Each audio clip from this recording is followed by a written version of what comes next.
Okay, today we're looking at onomatopoeia.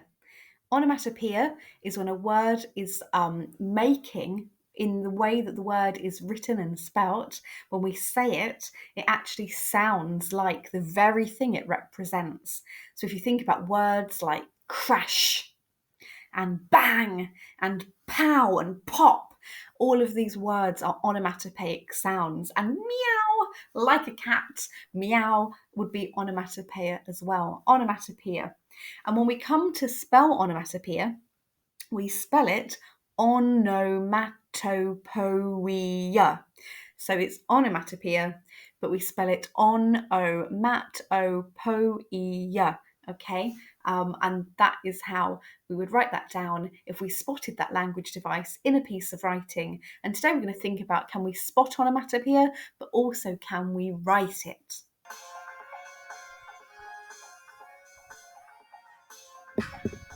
Okay, so onomatopoeia enhances the mood of a piece of writing. That's why a writer uses it. Writers don't have CGI and sound effects, they have words, and they have to choose those words specifically and carefully to draw you in and create a really lifelike piece of writing, because that's how we're hooked as readers. So when we think about imagery, imagery uses the senses. It uses sight, sound, touch, smell, and taste. But we're specifically thinking today about sound imagery, and even more specifically, that particular type of sound imagery that is called onomatopoeia. Okay, so let's look at this picture, and I'd like you to just jot down in a notebook any sounds that you think you might hear here. And are there any sounds that are onomatopoeia? Any onomatopoeia in this piece? I'll just help you. Let's have a look. What sounds might we find here? Or here? Or up in the sky, up in the trees up here.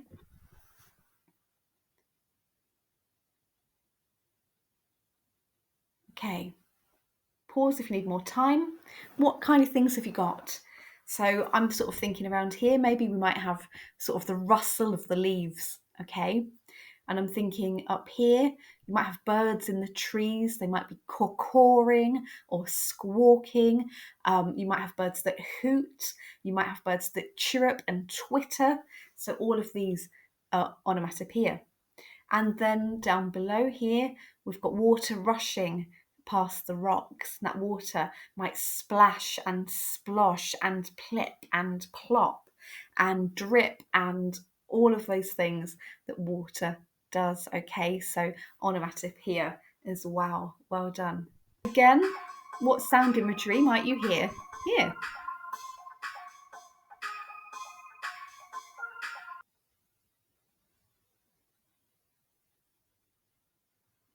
Okay, if we're thinking about that many birds, we might think about a really loud sound. We might think about the loud sound of the flapping of the wings, that flapping sound as they are all flying at the same time.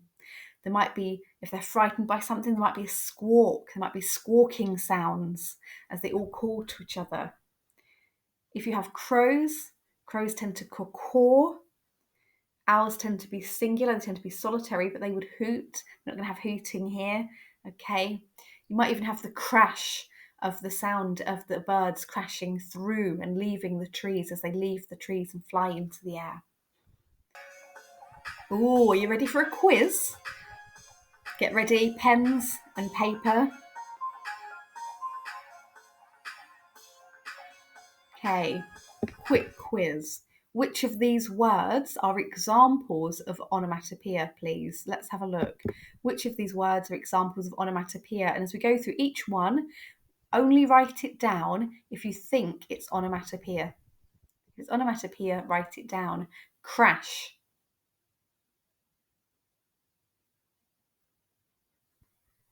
Party.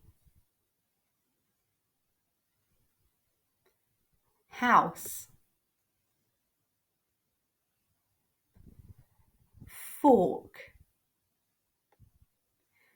And remember, if I'm going too quickly, you can pause the video. Pastry. Road. Beep.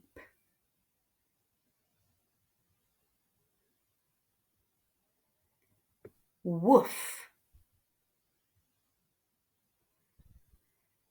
discuss, screech, book, tap, cup, water, rustle, splash, whistle, boil, fizz, kettle, and squawk. 10 of these words are onomatopoeia examples. Which ones are they? Pause the video and then unpause for the answers.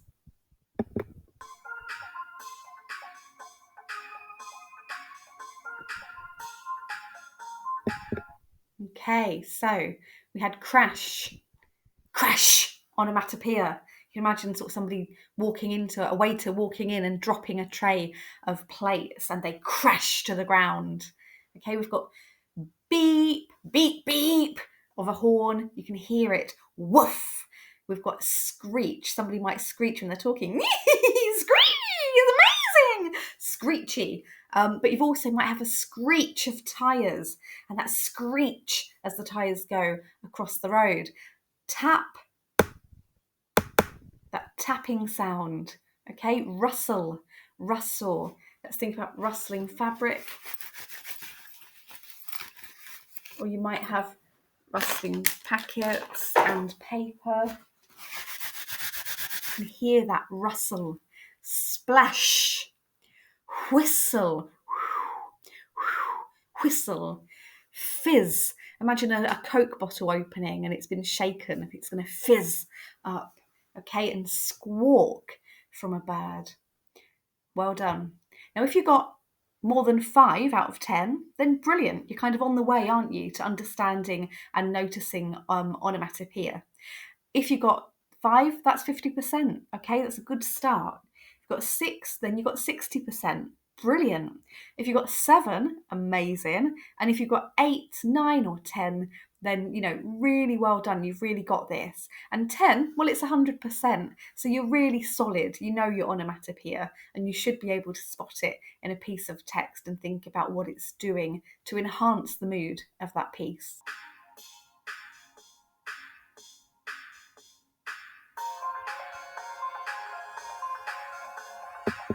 Okay, so we've had a look at this piece here, this video here.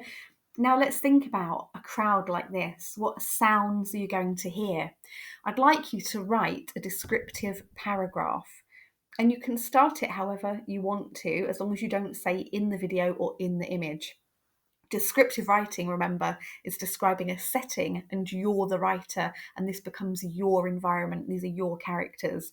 So you write a descriptive paragraph. So pause the video. I'd like you to spend 5 minutes writing a descriptive paragraph. Use sound imagery, but specifically use some onomatopoeia in this. Okay, so some sound imagery, but specifically the sound imagery that is onomatopoeia.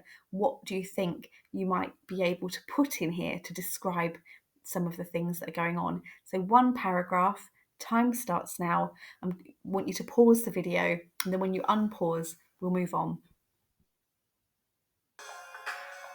Brilliant. Just fantastic work, okay? And the more you practice and the more reading you do and the more descriptive writing you do, the easier this becomes, okay? So really well done. Fantastic.